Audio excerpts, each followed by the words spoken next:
Hello friends, welcome back to this channel. तो guys, आज हम डिस्कस करने वाले हैं सेंट्रल प्लान इकोनॉमी मीन्स की केंद्रीकृत योजनाबद्ध अर्थव्यवस्था, जिसे हम समाजवादी अर्थव्यवस्था भी कहते हैं, एंड मार्केट इकोनॉमी मीन्स की बाजार अर्थव्यवस्था, जिसे हम पूंजीवादी इकोनॉमी भी कहते हैं। तो गाइस, आज हम इन दोनों इकोनॉमी पर अच्छे से डिस्कस करने वाले हैं, तो आप मेरे साथ बने रहिए, वीडियो को अंत तक देखना है। और हाँ, अगर आप इस चैनल पे नए हो तो प्लीज़ हमारे इस चैनल को सब्सक्राइब कर लीजिए, बेल आइकन को ऑन कर लीजिए, ताकि आने वाली न्यू वीडियो की नोटिफिकेशन सबसे पहले आप तक पहुंचे। तो गाइस, वीडियो को स्टार्ट करते हैं।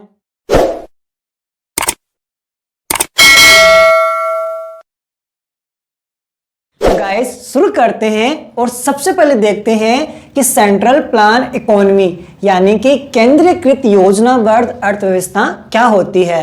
तो गाइस, जब देश के अंदर जितने भी उत्पादन के संसाधन होते हैं, चाहे भूमि हो, चाहे पूंजी हो, चाहे श्रम हो, इन सब पर जब गवर्नमेंट का ही अधिकार होता है या कंट्रोल होता है, उसे हम केंद्रीकृत योजनाबद्ध अर्थव्यवस्था कहते हैं। यानी एक देश के अंदर कितना उत्पादन करना है, उसकी क्वालिटी क्या रखनी है, क्या प्राइस रखनी है, इन सब बातों पर सारे डिसीजन गवर्नमेंट द्वारा लिया जाता है। यानी कि निजी लोगों का किसी प्रकार का स्वामित्व या नियंत्रण नहीं होता है। तो ऐसी इकोनॉमी को हम केंद्रीकृत योजनाबद्ध अर्थव्यवस्था कहते हैं, जिसे हम समाजवादी अर्थव्यवस्था भी कहते हैं। जो भी डिसीजन लिए जाते हैं, उनका जो मीन्स होता है ओनली फॉर समाज का, देश का, लोगों का अधिकतम कल्याण करना होता है, नहीं कि पर्सनल प्रॉफिट कमाना।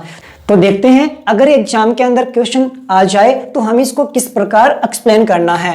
तो सेंट्रल प्लान इकोनॉमी वह इकोनॉमी होती है जिसमें आर्थिक यानी कि धन से संबंधित गतिविधियों का निर्धारण सरकार या केंद्रीय सत्ता द्वारा किया जाता है। यानी जो भी डिसीजन लिए जाते हैं उत्पादन संबंधी या फिर रोजगार संबंधी, इन सब पर सरकार, समाज, केंद्रीय सत्ता का नियंत्रण होता है। इस अर्थव्यवस्था में वस्तु व सेवाओं के उत्पादन है, उपभोग है, वितरण है। कितना उत्पादन करना है, कौन सी वस्तुओं का निर्माण करना है, घटिया क्वालिटी रखनी है या अच्छी क्वालिटी रखनी है, प्राइस कम रखनी है या ज़्यादा रखनी है, किस प्रकार की वस्तु बनाए, पूंजीगत बनाए, उपभोग वस्तु बनाए, इन सब बातों पर सरकार का स्वामित्व है, सरकार द्वारा डिसीजन लिए जाते हैं। संबंधित समस्त निर्णय सरकार द्वारा लिए जाते हैं और इनका प्रमुख उद्देश्य क्या होता है, समाज का अधिकतम कल्याण करना होता है, नहीं कि निजी प्रॉफिट कमाना। इसके अंतर्गत वस्तु व सेवाओं की कीमतों का निर्धारण भी सरकार द्वारा लिए जाते हैं, क्योंकि अधिकतम लोगों का कल्याण करना उद्देश्य रहता है। तो इस इकोनॉमी के अंदर जो वस्तुओं की प्राइस है हमेशा कम रहती है और अच्छी क्वालिटी की वस्तु बनाई जाती है। और अब हम डिस्कस कर लेते हैं नेक्स्ट इकोनॉमी पे, यानी कि बाजार अर्थव्यवस्था, जिसे हम मार्केट इकोनॉमी भी कहते हैं, और इसका दूसरा नाम पूंजीवादी अर्थव्यवस्था होता है। इस इकोनॉमी में क्या होता है कि जितने भी डिसीजन लिए जाते हैं वो सब निजी लोगों द्वारा लिया जाता है। गवर्नमेंट का किसी प्रकार का हस्तक्षेप नहीं होता है। क्या वस्तु बनानी है, क्या प्राइस रखनी है, वस्तु की क्वालिटी किस प्रकार रखनी है, इन सब बातों पे निजी लोगों का स्वामित्व रहता है। तो ऐसी इकोनॉमी को हम पूंजीवादी बाजार अर्थव्यवस्था या मार्केट इकोनॉमी कहते हैं। तो इसको अच्छे से समझते हैं। देखिए, वह अर्थव्यवस्था जिसमें आर्थिक गतिविधियां यानी कि धन से संबंधित कोई भी कार्य होता है, उनको आर्थिक गतिविधियों में शामिल करते हैं, का निर्धारण बाजार की शक्तियों द्वारा किया जाता है। बाजार की शक्तियां यानी कि बाजार में डिमांड क्या है, सप्लाई कितनी हो रही है, इन दोनों को लेवल में रखकर जो भी डिसीजन लिए जाते हैं वो निजी लोगों द्वारा लिया जाता है। सरकार किसी प्रकार का हस्तक्षेप नहीं करती है। किस वस्तु की डिमांड कितनी है और उसकी मार्केट में सप्लाई कितनी हो रही है, उसके अकॉर्डिंग वस्तु को बनाया जाता है, उसकी प्राइस रखी जाती है, साथ में क्वालिटी भी उसके अकॉर्डिंग रखी जाती है। इसमें उपभोग, उत्पादन, वितरण, समस्त जो निर्णय हैं बाजार की शक्तियों द्वारा निश्चित या निर्धारित किए जाते हैं। इसका प्रमुख उद्देश्य अधिकतम लाभ कमाना होता है। उसका हमने क्या देखा था, अधिकतम कल्याण करना, और इसका जो हमारा उद्देश्य क्या होता है, अधिक से अधिक प्रॉफिट कमाना होता है।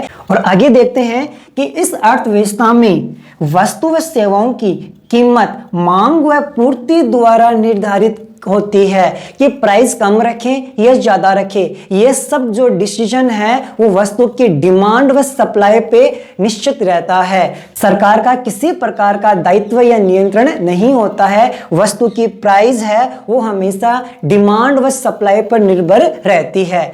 अब हम डिस्कस कर लेते हैं कि वर्तमान के अंदर ऐसी कौन सी इकोनॉमी है जिसको हम सेंट्रल प्लान या मार्केट इकोनॉमी कहते हैं। तो देखो फ्रेंड्स, जो सेंट्रल प्लान इकोनॉमी है वो हमारी चीन की है, यानी चीन ऐसा देश है वहां पे कौन सी इकोनॉमी है, सेंट्रल प्लान इकोनॉमी, यानी कि केंद्रीकृत योजनाबद्ध अर्थव्यवस्था। और अन्य जितने भी देश है मार्केट इकोनॉमी में आते हैं, जैसे कि हमारे संयुक्त राष्ट्र अमेरिका हो सकता है, लेकिन भारत के अंदर ये दोनों इकोनॉमी नहीं है। तो फ्रेंड्स, आपको मैं एक जानकारी दे देता हूं कि हमारे देश के अंदर सबसे पहले मार्केट इकोनॉमी थी। हाँ फ्रेंड्स, हमारे देश में सबसे पहले बाजार अर्थव्यवस्था आई थी। इसकी कुछ कमियां थी। इसके बाद हमारे देश के अंदर सेंट्रल प्लान इकोनॉमी यानी कि केंद्रीकृत योजनाबद्ध अर्थव्यवस्था को लागू किया गया था। फिर इसकी भी कुछ कमियां थी। फिर हमारे देश में इन दोनों को मिश्रण करके, इन दोनों को मिलाकर मिश्रित अर्थव्यवस्था का निर्माण किया गया। तो हमारे देश की इकोनॉमी कौन सी है, मिश्रित अर्थव्यवस्था है। तो फ्रेंड्स, आई होप आपको ये दोनों इकोनॉमी पे जो हमने डिस्कस किया था आपको अच्छे से समझ आ गया होगा। तो फ्रेंड्स, अगर वीडियो पसंद आए तो लाइक करना है, अधिक से अधिक शेयर करना है। अगर आपने अभी तक हमारे चैनल को सब्सक्राइब नहीं किया है तो प्लीज वीडियो देखने के बाद हमारे चैनल को जरूर सब्सक्राइब करना। तो फ्रेंड्स, मिलते अगली वीडियो के अंदर। Thank you so much.